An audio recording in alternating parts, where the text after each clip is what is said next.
ఇక భారత్ పాకిస్తాన్ మధ్య కాల్పుల విరమణ ఒప్పందానికి సంబంధించి 12వ తేదీన కీలక చర్చలు జరగబోతున్నాయి. కేవలం కాల్పుల విరమణకే ఈ ఒప్పందం పరిమితమైంది. ఇక పాకిస్తాన్ పై భారత్ తీసుకున్న మిగతా నిర్ణయాలన్నీ కూడా యథాతథంగానే అమలవుతాయి. సింధు జలాల రద్దు ఒప్పందం కొనసాగుతుంది. వీసాల రద్దుపైన కూడా ఆంక్షలు కొనసాగుతున్నాయి. పాకిస్తాన్ పై దౌత్యపరమైన ఒత్తిడి కూడా సేమ్ ఇలాగే కొనసాగబోతోంది. వాణిజ్యపరంగా ఇరు దేశాల మధ్య స్టేటస్ కో ఉంటుంది. ఇక ఎల్లుండి నుంచి జరిగే చర్చల తర్వాతే వీటన్నిటిపై తుది నిర్ణయాలు ఉంటాయి.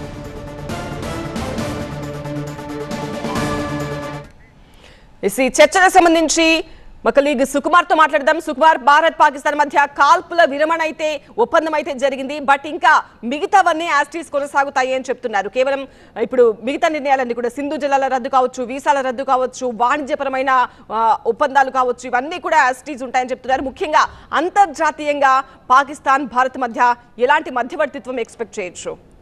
సంధ్య, ముఖ్యంగా మనం గమనించాల్సిన విషయం ఏమంటే అసలు ప్రాబ్లం మొదలైందే ఉగ్రవాదం నుండి. సో మనకి సీజ్ ఫైర్ టెంపరీగా మనకి ప్రకటించినప్పటికీ కూడా 12వ తారీఖు భారత్ ముందుగా తీసుకొచ్చే విషయం మాత్రం టెర్రరిజంకి సంబంధించి ఎలాంటి నిర్ణయం పాకిస్తాన్ తీసుకోబోతుంది, వాళ్ళ దగ్గర ఉన్న సంస్థలు ఏవైతే ఉగ్రవాద సంస్థలు ఏవైతే ఉన్నాయో వాటిని కట్టడి చేయడానికి కావచ్చు, లేకపోతే అందులో ముఖ్య వ్యక్తుల్ని భారత్కి అప్పగించే విషయంలో కావచ్చు, ఇలాంటి విషయాల్లో పాకిస్తాన్ వైఖరి తెలిసిన తర్వాత మాత్రమే మనకి అటు సింధు జలాలు కావచ్చు, మరోవైపు ట్రేడ్ కూడా పూర్తిగా ఆపేశాం కాబట్టి ఇక్కడ నుంచి వెళ్తున్న మందులు కావచ్చు, మెడిసిన్స్ కావచ్చు, ఇలాంటివన్నీ కూడా పూర్తిగా వాటి మీద చర్చలు మొదలయ్యే అవకాశం ఉంటుంది. So first of all priority ఏమంటే అటు పాకిస్తాన్ కనుక మనం గమనిస్తే దాదాపు వాళ్ళకి ఆల్మోస్ట్ ఒక 6-7 గంటల ముందే ఒక హింట్ వచ్చింది. అంటే రాబోయే రోజుల్లో మీరు యుద్ధం చేసే పరిస్థితి లేదు కాబట్టి మీరు కాంప్రమైజ్ అయ్యి భారత్తో కలిసి వాళ్ళతో మాట్లాడి మీరు సెటిల్ చేసుకోండి అని చెప్పి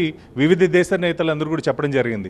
సో ఇది తెలిసిన తర్వాత కూడా ఎప్పుడైతే మన భారతదేశం ఒక ప్రెస్ కాన్ఫరెన్స్ పెట్టి ఏమేం జరిగింది, అసలు ఇప్పటివరకు జరిగిన దాడుల్లో ఎవరు ఎంత నష్టపోయారు, అసలు ఇలాంటి విషయాలన్నింటినీ కూడా చాలా క్రిస్టల్ క్లియర్గా చెప్పడం జరిగింది. కానీ పాకిస్తాన్ మాత్రం ఇంకా కేవలం ఎక్స్ అకౌంట్స్లోనో అక్కడ ఇక్కడ ట్వీట్లు వేసుకుంటూ వాళ్ళు మొత్తం వ్యవస్థను నడుపుతున్న పరిస్థితి ఉంది. అంటే పాకిస్తాన్ ఇక్కడ మనకి చాలా క్లియర్గా కనిపిస్తుంది వాళ్ళు చేసింది తప్పు అనే గిల్ట్లో వాళ్ళు చాలా క్లియర్గా ఉన్నారు. దీన్ని బట్టి చూస్తే 12వ తారీఖు భారత్ చాలా స్పష్టంగా మొదట ఉగ్రవాదానికి సంబంధించిన ఏవైతే మనకి ఇబ్బందులు ఉన్నాయో వాటికి సంబంధించిన ఒక క్లారిటీ వచ్చిన తర్వాత మాత్రమే మిగిలిన విషయాల్లో వెసులుబాట్లు కల్పించే పరిస్థితి చాలా స్పష్టంగా ఉంది. సో 12వ తారీఖు మీటింగ్ అనేది చాలా కీలకం. అటు పాకిస్తాన్కి అది మేజర్ సంబంధించి భారత్ ప్రముఖంగా ఎలాంటి డిమాండ్స్ పెట్టబోతోంది చర్చల్లో? ముఖ్యంగా అక్కడున్న ఉగ్రవాద సంస్థలు ఏవైతే అటు గవర్నమెంట్ ఫండ్ చేసి నడిపిస్తున్నారో పాకిస్తాన్ వాళ్ళనందరినీ కూడా కట్టడి చేయడానికి మోస్ట్ వాంటెడ్, అంటే ఇంతకుముందు ఇక్కడ భారతదేశంలో క్రైమ్ చేసిన ఉగ్రవాద సంస్థలు దానికి సంబంధించిన వ్యక్తులు కీలకంగా ఎవరైతే ఉన్నారో వాళ్ళని అప్పగించే విషయం కావచ్చు. అదే కాకుండా పాకిస్తానీయులు ఇండియాలో చొరబాటుదారులుగా ఉంటూ టెర్రరిజంని ప్రోత్సహిస్తూ కొంతమంది టెర్రరిస్టులుగా మారిన వాళ్ళ లిస్ట్ మొత్తం, అంటే ఇంకా భారతదేశంలో ఉన్న టెర్రరిస్టుల లిస్ట్ మొత్తం కూడా పాకిస్తాన్ని అడిగే అవకాశాలు ఎక్కువగా కనిపిస్తున్నాయి. సో ఏదేమైనప్పటికీ కూడా అంటే మనం ట్రేడ్ విషయంలో కావచ్చు, జలాలు కావచ్చు, ఇవన్నీ తర్వాత విషయం. కాకపోతే భారత్ చాలా క్లియర్గా ఉన్నది మాత్రం ఉగ్రవాదాన్ని ప్రోత్సహించే పరిస్థితి లేదు.